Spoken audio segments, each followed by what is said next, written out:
E-commerce, Module 6, Security Systems and Legal Aspects.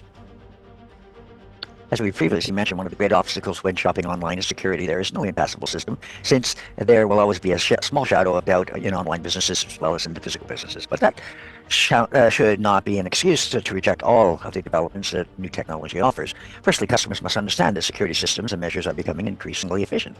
To ensure user safety, security protocols or cryptographic protocols are implemented, which consist of common rules to establish secure communications on the internet.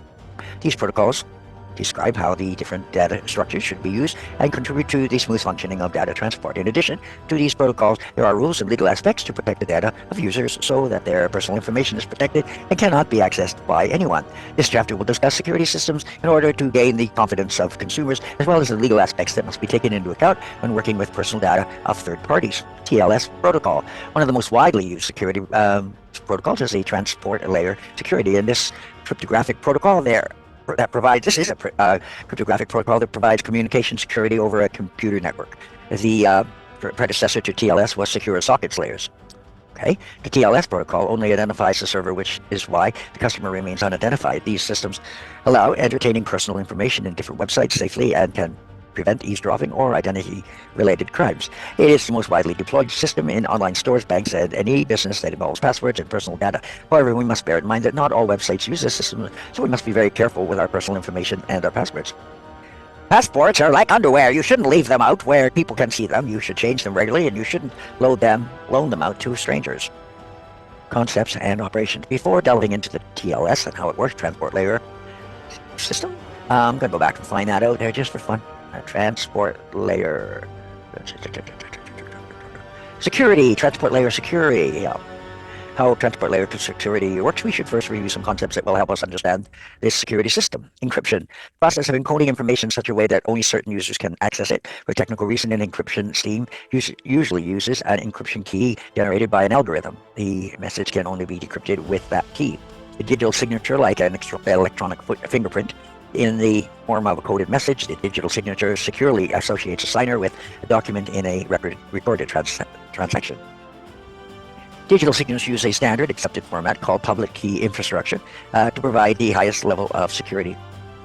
Certificate authority, a trusted entity that issues electronic documents that verify as digital entities' identity on the internet. HTTPS results from combining the HTTP protocol and the TLS or SSL to communicate encrypted messages on the website. TLS digital certificate consists of a document that certifies the link between an entity and its code. It includes the user's personal data and the information about the key, such as the serial number, certifying authority, validity period, digital signature, etc.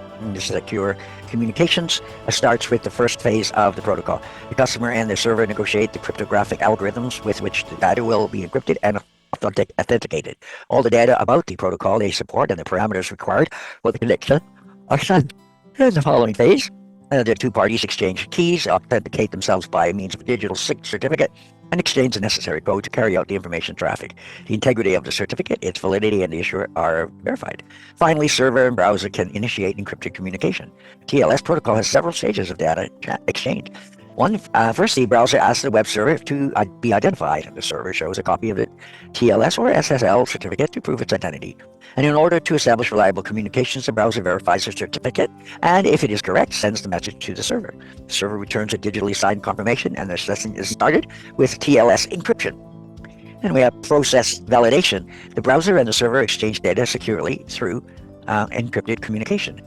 To access the website, it is advisable to use the HTTPS protocol, often represented with a padlock in the address bar. If the TLS protocol fulfills its function, we can access the site. Otherwise, if there is an error, a warning message will appear. The TLS protocol is the safest way to navigate and offers a guarantee of trust of the website for several reasons. It allows establishing a secure connection thanks to the encryption of confidential data in an online transaction. And the TLS certificate is a unique credential that indicates who is the sole owner of the certificate.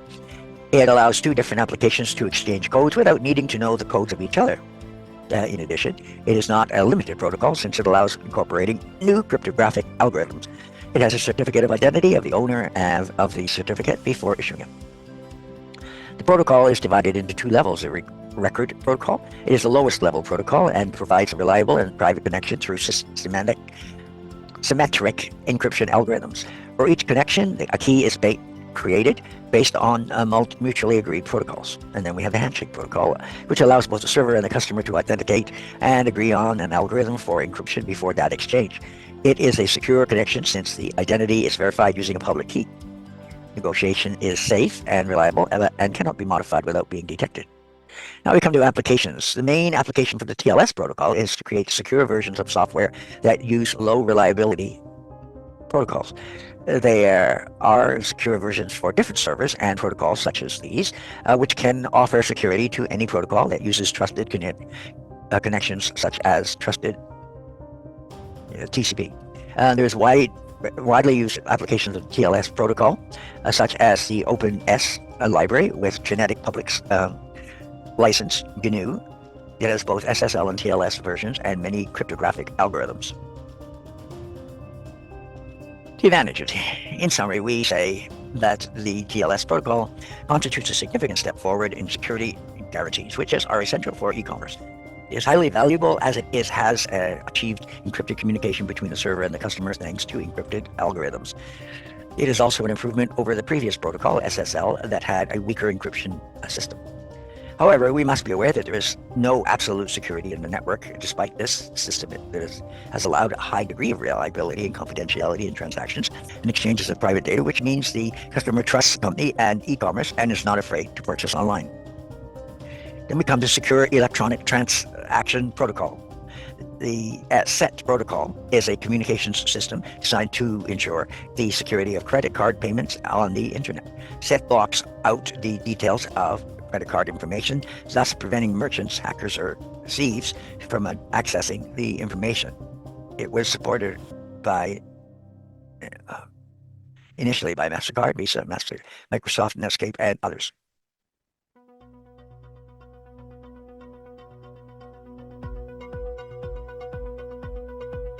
Operation. In order to use the system, the company needs to have a certified digital certificate. The user must also have another certificate issued by the company of their credit card, which includes a digital signature of the company, Visa or MasterCard, etc. And it's also the expiration date. The SET protocol consists of the following. The company and the customer carry out a process of identification and verification through digital certificates. The buyer and their bank close the transaction in this process. The merchant does not have access to the data on the user's card, which guarantees the confidentiality of personal and banking information. The process is complete and the information is transferred in an encrypted form. It is a very interesting protocol because of its authentication system, because it helps to avoid illegal activities, fraudulent use of cards, or web forgeries. Digital certificates mean that the companies and users can authenticate each other for greater security. When carrying out the SET transaction, the SET transaction, the process follows these steps. Before the order has been completed, the user receives the digital signature of the online store and checks its validity. The user sends the company the details of the order, the date, the price, the item, and the encrypted payment order in such a way that only the bank can access this information and the relationship between that order and its payment. The company receives the order and authenticates its validity with the digital signature and sends its payment order to the bank. Finally, the bank authorizes the order and sends confirmation for the company and another for the user.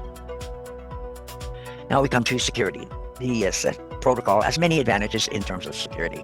As we have already mentioned, one of its strengths is that the merchant cannot access the credit card company information since users identify themselves with the digital signature issued by their bank. It also guarantees that the data can't be manipulated during the transaction since they are encrypted and protected by the digital signature. Finally, we must highlight the security offered by its ability to authenticate both the customer as a true holder of the credit card and the company as the authorized entry to the charge. Now I will turn to the disadvantages. Currently, the SET protocol is one of the most frequent means of payment in e-commerce since it is an improvement over the older protocol called SSL. However, there are still ISPs that cannot work with this system. This forces companies to combine the SSL protocol with the SET protocol, which results in a more complex structure. Besides, in the SET protocol, transactions are slower and involve an additional cost for the company because they must pay for a digital signature. Now we come to coding systems. It is in an effort to find private and confidential information traffic The 21st century computing has developed cryptographic systems based on mathematical codes that transform information so that only the authorized persons can access it. A cryptographic system must fulfill the following characteristics to be safe. Privacy. Codes used must grant access only to the authorized personnel. Authentication. Identities of both parties must be verified within the communication. Integrity. Full content of the message must be guaranteed. Link. Information can be directly linked to a specific person or system. This action means that the person understands and accepts the connection. Encrypted data traveling across the network are encoded in a binary system through mathematical operations that make them indecipherable. The access to access this information, it is necessary to use the keys that authorized personnel have and to apply the same algorithm that decrypts the message. These data include a digital date that can work as a legal guarantee if necessary.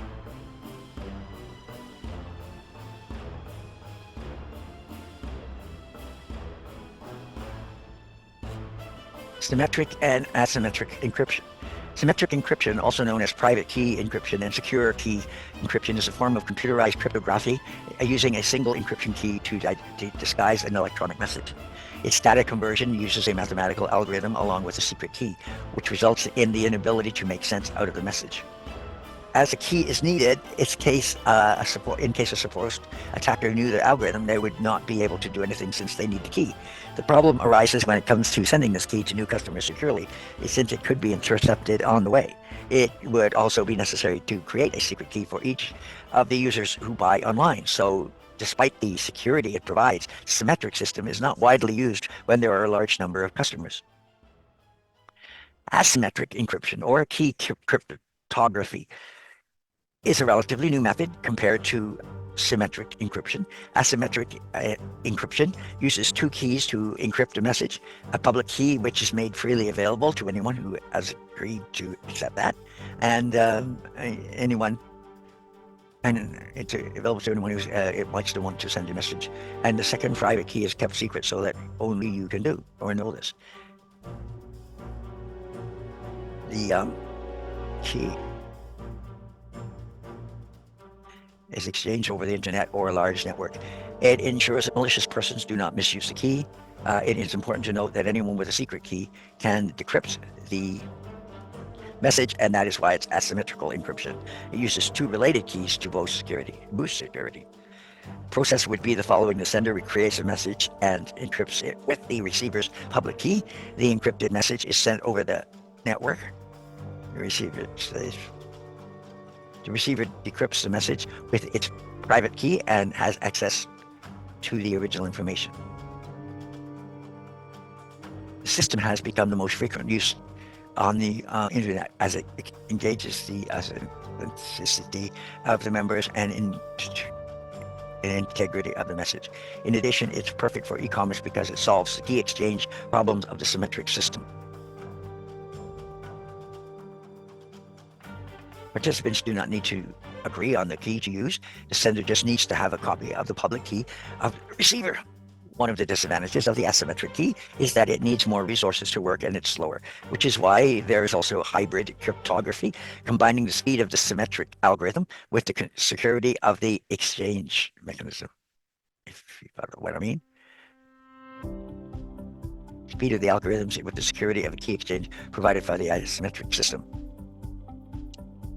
Digital signature and certificates. A digital or electronic signature identifies the signer as the sender of the message and validates its content. For this, it uses an asymmetric coding system in which the issuer uses its private key to encode the message and is linked to the message. To decode the message, the receiver uses the public key of the author and manages to verify their authenticity by verifying that the sender is who he claims to be and confirming the information has not been altered. It is good measure to avoid falsifications and manipulations of information. In addition, these digital signatures are valid for legal purposes and are subject to legal consents and considerations. The digital or electronic certificates are files created by the Universal. They are files created by certification services and titles in which the following data are associated.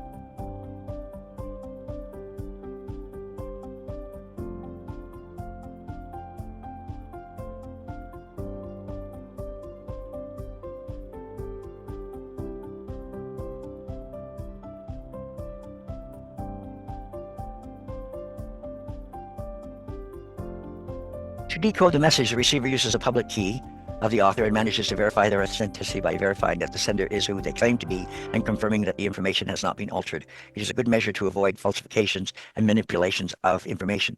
In addition, these digital signatures are valid for legal purposes and are subject to legal considerations. The digital or electronic certificate are files created by certification services in entities which the following data are associated. Digital and electronic services include authority signing the certificate, personal data of the sender, period of validity, certification number, public key of the owner, electronic signature of the authority signing the key. The certification services enables or entitles responsible for validating the information presented by the applicant and creating certificates. Economic guarantees and civil liability insurance are also required for these entities. These certificates represent an improvement tool in terms of building trust as they negotiate their way through authorship of the message.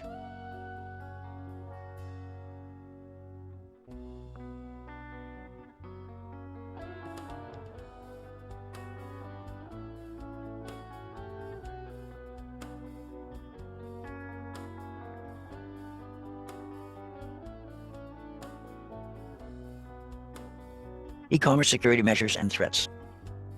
We've previously discussed security protocols to avoid network infractions that could affect the privacy of transactions over the internet. However, there are other threats that can affect the proper functioning of both online businesses and individuals. Computer viruses can alter our computers and destroy or modify the stored data. To avoid them, we should be careful when downloading files, when using external hard drives, and when we should also have a good antivirus program. Antivirus programs are designed to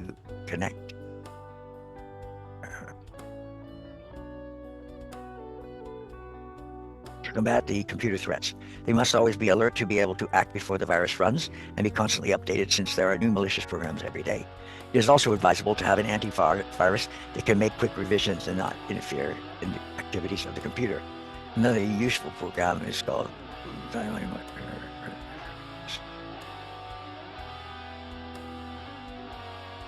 Another useful protection measure is firewall, which filters the information according to the instructions given when it was set up. It screens potentially harmful information, but its work is simple filtering and not specifically detecting viruses.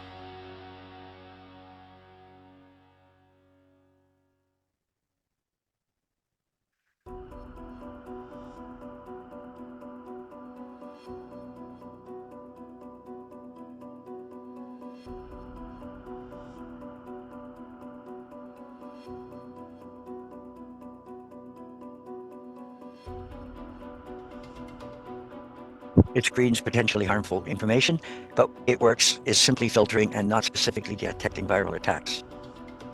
E-commerce threats. Despite the increasing number of user protection measures, there are still some threats that can expose and endanger our equipment and our personal and banking data.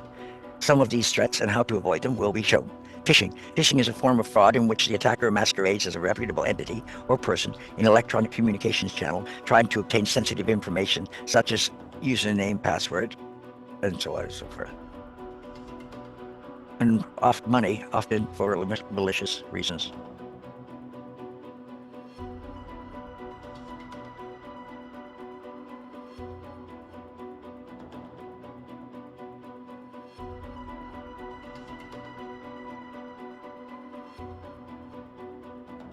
Malware. A portmanteau for malicious software. Malware refers to software designed to cause damage to a computer, server or computer network. Common advice.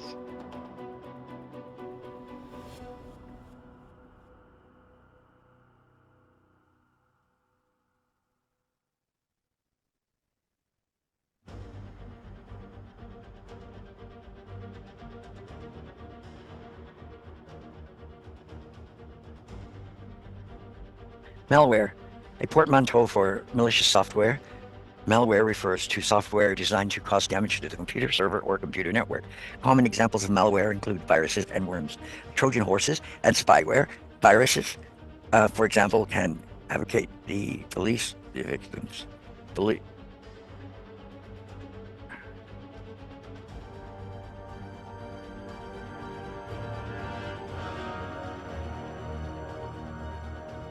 Viruses, for example, can cause havoc on the computer's hard drive by deleting files or directory information.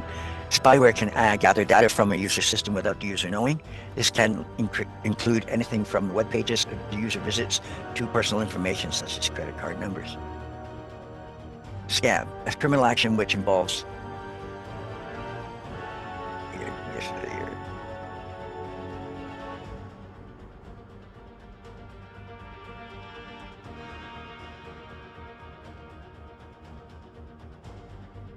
spyware can gather information from a user's system without the user knowing it.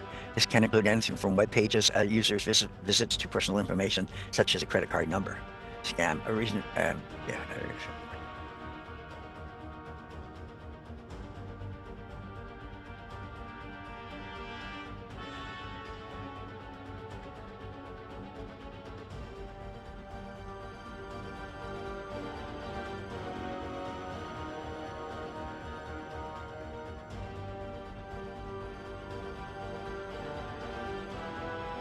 Scam, a criminal action that involves electronic commerce. Fraudulent profiles are commonly used to market non-existent products and to deceive the user into thinking the reputation of the original seller. Emails with prizes or non-existent donations can also be considered scams. Other practices, unfortunately, there are many types of scams on the internet. Carding and skimming copy of the magnetic strips of credit cards to access personal and banking information. Crimeware, which is specifically a type of malware used to commit financial crime. These programs are meant to automate the theft of information, allowing the thief to gain access to a person's financial accounting. Information clickjacking. It's a malicious technique of tricking a web user into clicking on something different from what the user perceives they are clicking on. It's potentially revealing confidential information or taking control of their computer while clicking on seemingly innocuous pages. Malvertising is the use of online advertising to spread malware.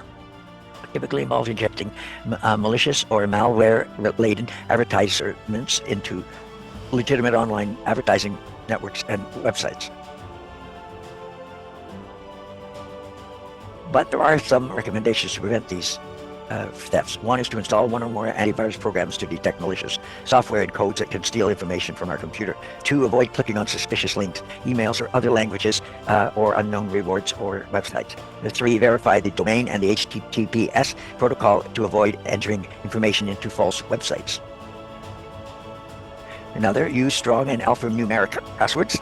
Avoid suspicious forms that may request more information than necessary, and in case of doubt, contact the supplier to validate the information. Now we come to the legal aspects of e-commerce. For an online business to succeed, it is necessary to know the rules of the legal structures and the legal considerations that protect electronic commerce. The growth of new technologies and e-commerce has forced authorities to remain firm to avoid the threats of a constantly changing business and be consistent within the laws established of each country. Therefore, we need to know the legal aspects of e-commerce to avoid unpleasant surprises for our company and our customers. Data protection in the EU. Fundamental rights. The EU Charter of Fundamental Rights, it stipulates that EU citizens have the right to protection of their personal data in all aspects of life, at home, at work, while shopping, when receiving medical treatment, at a police station, or on the internet.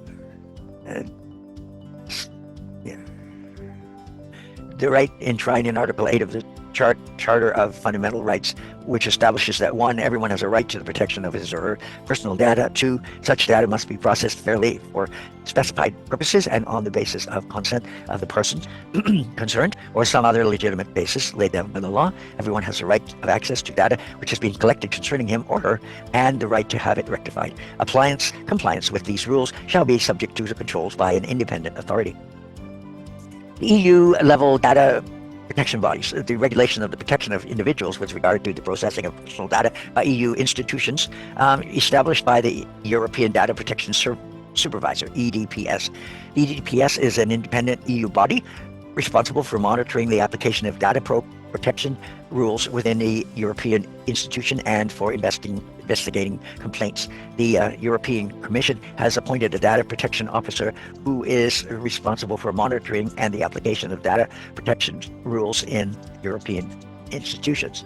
The data protection officer instantly or independently ensures the internal application of data protection rules in cooperation with the European Data Protection Supervisor.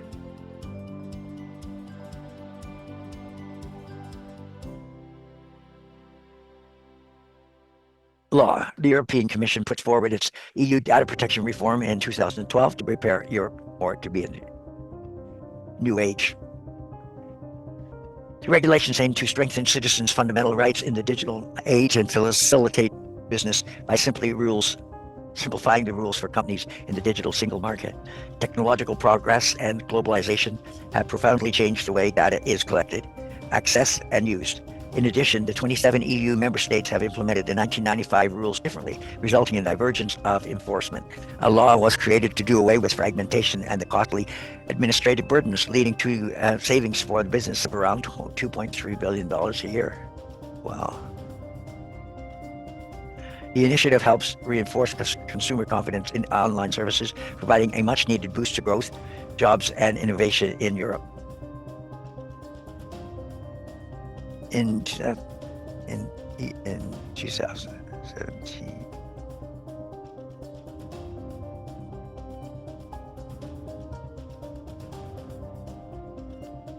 the European Parliament Civil Liberties Committee and the Permanent Representative Committee of the Council that approved the agreements with a large number of very large majorities. The agreements were also welcomed by the European Council of 17-18 December as a major step forward in the implementation of the digital single market strategy.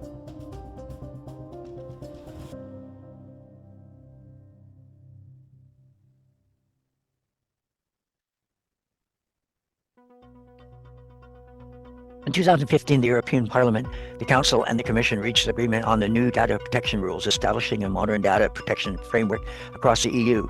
The European Parliament Civil Liberties Committee and the Permanent Representatives Committee of the Council then approved the agreements in a very large majorities. The agreements were also welcomed by the European Council of 17-18 December as a major step forward in the implementation of the digital single market strategy, which aims to allow better access for consumers and businesses to online goods and services across Europe. Key changes are the single set of rules on data protection, valid across all of the EU. Unnecessary administrative requirements, such as a notification requirement for companies, will be removed. Instead of the current obligation of companies to notify all data protection activities to data protection supervisors, a requirement that has led to an unnecessary paperwork and a cost of businesses of 130 million a year. The regulation provides an increased responsibility and accountability for those processing personal data. Companies and organizations must notify the National Security Supervisor for serious data breach as soon as it's possible, and if feasible within the first 24 hours. Organizations will only have to deal with a single national data protection authority in the EU, where they have a main establishments. Hello?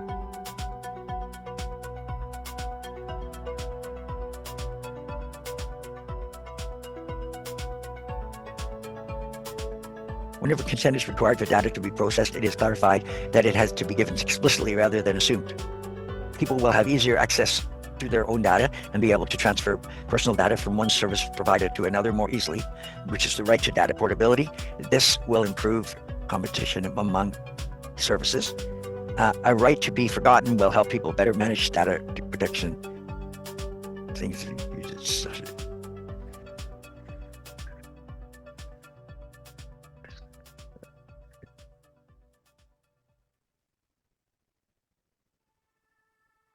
EU rules must apply if personal data is handled abroad by companies that are active in the EU market and offer their service to EU citizens. Independent national data protection authorities will be strengthened so they can better enforce the EU rules at home. These will be empowered to fine companies that violate EU data protection rules. They can lead to penalties of up to 1 million euros or up to 2% of the global annual turnover of the company. A new directive will apply general data protection principles and rules for police and judicial cooperation in criminal matters. The rules will apply to both domestic and cross-border transfers of data. The e-commerce directive also creates the basic legal framework for online courses, including electronic commerce. Its purpose is to remove obstacles that cross the border shopping online and provide legal certainty to businesses and citizens.